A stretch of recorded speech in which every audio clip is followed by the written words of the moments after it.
বাংলাদেশের এই ভেঙে পড়া রাষ্ট্র ব্যবস্থা, এই ব্যবস্থাকে যদি মেরামত করতে হয় বিএনপির বিকল্প নাই। এমপিদের বাসায় সমন্বয়ক পরিচয়ে গিয়ে চাঁদাবাজি করা এখনো পর্যন্ত কেউ কেউ জেলে রয়েছে। ডিসি নিয়োগের কেলেঙ্কারি, এরপরে আপনার বন্দরের উপদেষ্টা হয়ে যাওয়া, প্রত্যেকটা মিনিস্ট্রিতে ছাত্র উপদেষ্টা নিয়োগ দেওয়া এবং এনসিটিভি কেলেঙ্কারি, তাই না? কত কত কেলেঙ্কারির কথা আমরা শুনেছি। গণ অভ্যুত্থানে সবার ভূমিকা আছে, কিন্তু গতকাল দেখেছেন যে এনসিপির একটি জুলাই নিয়ে একটি আলোচনা প্রোগ্রামে, সেখানে জুলাই শহীদের একজন বাবা, নিশ্চয়ই সাংবাদিক ভাইয়েরা আপনারা দেখেছেন, ইতিমধ্যে আপনারাই তো ভিডিও করেছেন, সেই জুলাই শহীদের বাবা বলছে যে আপনারা তো 5 মাসের সরকারের বিরুদ্ধে এত সমালোচনা করতেছেন, কথা বলতেছেন, আপনারাও তো প্রায় 2 বছর ক্ষমতায় ছিলেন, আপনাদের হাতে পাওয়ার ছিল, ডাক্তার মোহাম্মদ ইউনূসের হাতে পাওয়ার ছিল। তিনি কিন্তু ডাক্তার বলেছেন ভুল করে, শহীদের বাবা, এই জন্যই আমি বললাম, এইভাবে বলেছেন যে আপনাদের হাতে পাওয়ার ছিল, ডাক্তার মোহাম্মদ ইউনূসের হাতে পাওয়ার ছিল, আপনারা কেন গণহত্যার বিচারটা করেন নাই? আজকে বিএনপিকে আপনারা মানে কাঠগড়ায় দাঁড় করাচ্ছেন।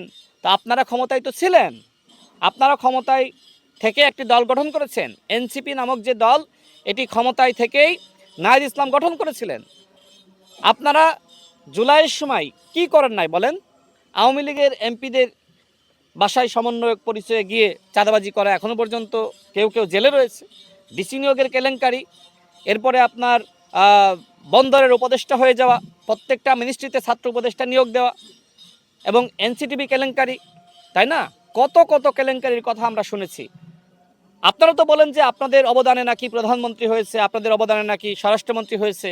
তা আপনাদের যদি বিশাল অবদান থেকে থাকে, আমি বলছি না নাই, আছে, আপনাদের অবদান আছে, কিন্তু আপনাদের বিশাল অবদানের কারণে তো নেপালের মতন আপনাদেরকেও এদেশের জনগণ ক্ষমতায় আনার কথা ছিল, আনলো না কেন? কারণ 18 মাসে আপনারা ব্যর্থতার পরিচয় দিয়েছেন।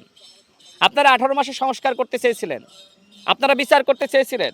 আজকে যে আক্ষেপ নিয়ে শহীদ নাফিসের মা কথা বললেন, আমার মা কথা বললেন, এই আক্ষেপ নিয়ে তো কথা বলার কথা ছিল না, আপনাদেরকে স্যালুট জানানোর কথা ছিল। কিন্তু ওই জুলাই শহীদের বাবা আপনাদের উপস্থিতিতে কেন এই প্রতিবাদগুলো করলো?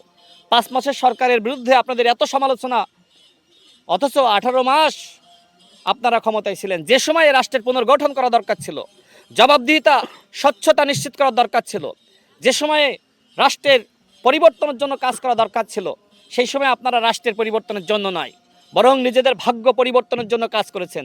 এই জন্য মানুষ আপনাদের উপরে পরবর্তীতে আর আস্থা রাখতে পারে নাই।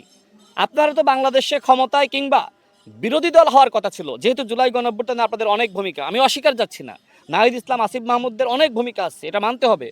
কিন্তু সেই ভূমিকা থাকা সত্ত্বেও এদেশের মানুষ পরবর্তীতে ভোট দিয়ে বিএনপিকে কেন ক্ষমতায় আনলো বলেন? বিএনপিকে ক্ষমতায় আনার একটাই কারণ, মানুষ মনে করলো বাংলাদেশের এই ভেঙে পড়া রাষ্ট্র ব্যবস্থা, এই ব্যবস্থাকে যদি মেরামত করতে হয় বিএনপির বিকল্প নাই।